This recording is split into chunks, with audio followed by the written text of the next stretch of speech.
تازه مهمه وروستۍ پیښې ښه راغلاست او ستړي مشئ دا ویډیو تر پایه وګورئ ترڅو تر دې مهاله له وروستیو او تازه لنډو خبرونو څخه خبر شئ.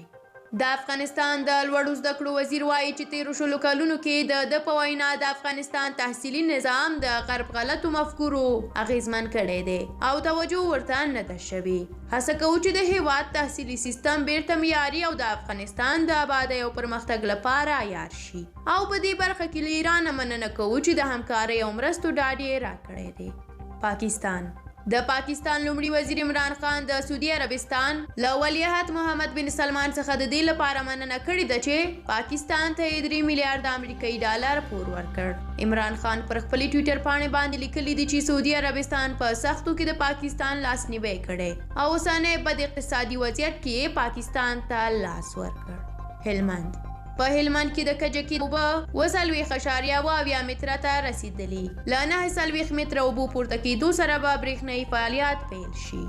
روسیه د روسیې د بهرنیو چارو وزیر سرګي لاوروف د سیمې پر هیوادونو غږ کړی دی چې په خپله خاوره کې د امریکا پوځي اډې ته اجازه ورنه کړي. لاوروف د تهران ناستې ته په خپلو څرګندونو کې ویلي دي چې د مرکزي اسیا هیوادونه نه باید امریکا ته د اډو په ورکولو سره سیمه له امنیتي ګواښونو سره مخ کړي.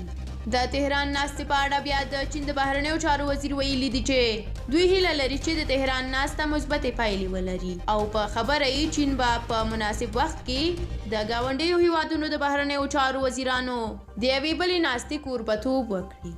او د پای خبر هم دا چې د افغانستان د اسلامي امارت د اطلاعات او کلتور وزارت سرپرست ملا خیر الله خیرخوا ویلي دي چې رسنۍ باید د بیطرفۍ اصل ته په پام سره د ملي ګټو په نظر کې نیولو سره حقایقو ته انعکاس ورکړي. نوموړي نن په کابل کې د رسنیو مرکز کې یوې خبري ناستې ته په خبرو کې ویلي دي چې د اسلامي امارت ویاندویان او ژورنالستان باید یو بل سره پوره همکاري ولري.